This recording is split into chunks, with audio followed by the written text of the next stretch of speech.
आजको यात्रा हाम्रो निरन्तर फेरि पनि सदा झैँ चलिरहेको छ र हाम्रो यात्रा चाहिँ आज किराँत चोकदेखि तुर्केसम्मको रहनेछ।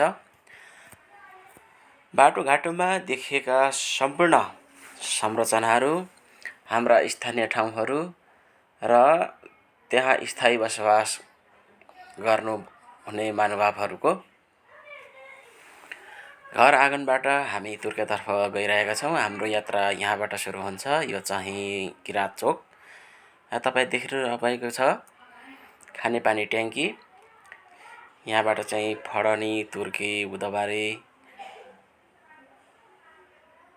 सम्मलाई पानी वितरण गरिएको छ भने यो चाहिँ हाम्रो स्थानीय टोलहरू हुन्। यो चाहिँ पूर्व पश्चिम राजमार्ग, मदन भण्डारी राजमार्ग हो।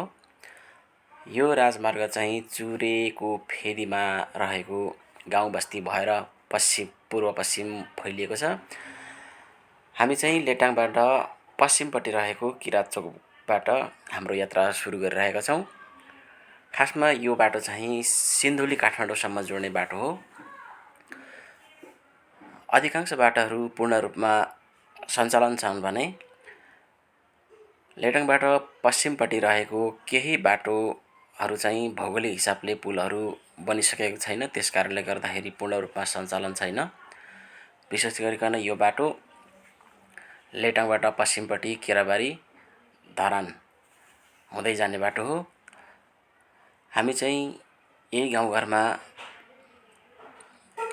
रैथाने बालीहरूलाई हामी निहाल्दै पश्चिमपट्टि बढिरहेका छौँ। आजभोलि दायाँ बायाँ देखिरहनु भएको यो मकैको बालीहरू चाहिँ प्रशस्त मात्रामा देख्न पाइन्छ। यस ठाउँमा विशेष गरिकन धान, मकै, तोरी, आलु कृषि उत्पादित वस्तुहरू हामी यहाँबाट उत्पादन गर्न सक्छौँ। यो ठाउँ चाहिँ कृषि योग्य जमिनहरू हो। यस कारणले यहाँका बस्तीहरू एकदमै पातलो छ। यहाँ खेती योग्य जमिन भएको कारणले विशेष गरिकन खेती गर्नको लागि बसोबास भएको बस्ती भएको हो। यस कारणले पनि यो ठाउँ चाहिँ धेरै पातलो तर सिँचाइको लागि पनि सुविधा सम्पन्न ठाउँहरू, खेती योग्य जमिनहरू, पहाडको फेदीमा चिसो हावापानी, सुन्दर शान्त अनि एकदमै बसौँ लाग्ने यहाँका परिपाटीहरू अनि यहाँका समाजहरू। हामी चाहिँ यहाँबाट पश्चिमपट्टि गइरहँदा देखिएका बाटोघाटोको तपाईहरुलाई हामी भिडियोहरू लिएर आइरहेका छौँ।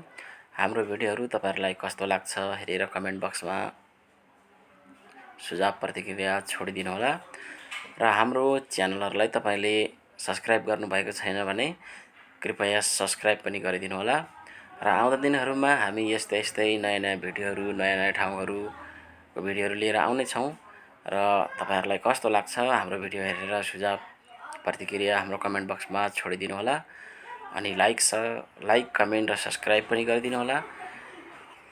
हाम्रो यात्रा निरन्तर पश्चिमपट्टि बढिरहेको छ। हामी लगभग हाम्रो यात्रा टुङ्गिने बेला भएको छ। हामी चाहिँ पश्चिमपट्टिको यात्रामा हामी अगाडि निरन्तर बढिरहेका छौँ। हामी चाहिँ तुर्केपट्टि बढिरहेका छौँ। तुर्केको लगभग नजिक पुगिसकेका छौँ। यो यात्रा हाम्रो आजको लागि चाहिँ तुर्केसम्मको मात्रै रहनेछ र यो भन्दा पश्चिमपट्टिको यात्राहरू चाहिँ आउँदा दिनहरूमा फेरि तपाईहरुको माझमा लिएर आउनेछु। आज चाहिँ हाम्रो छोटो यात्रामा एकछिन तुर्केसम्म पुगेर आउने भन्ने हाम्रो सल्लाह भएको कारणले हामी त्यहाँसम्म जाँदाखेरि बाटोघाटोमा देखिएका दृश्यहरू कैद गरेर तपाईहरुको माझमा ल्याएको छु।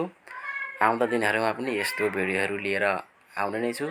तपाईहरुको सल्लाह सुझाव र प्रतिक्रियाको प्रतीक्षामा छु अनि हाम्रो च्यानललाई सब्स्क्राइब गरिदिनु भएको छैन भने कृपया सब्स्क्राइब गरिदिनु होला र हाम्रो यस्ता भिडियोहरू आएपछि हामीले भिडियो अपलोड गरे पछाडि तपाईको मोबाइलसम्म आइपुग्नेको नोटिफिकेसनहरू आउनेछ र हेर्नलाई सजिलो हुनेछ। हाम्रो यात्रा यहाँबाट हामी अब तुर्केपट्टि लागिसकेका छौँ।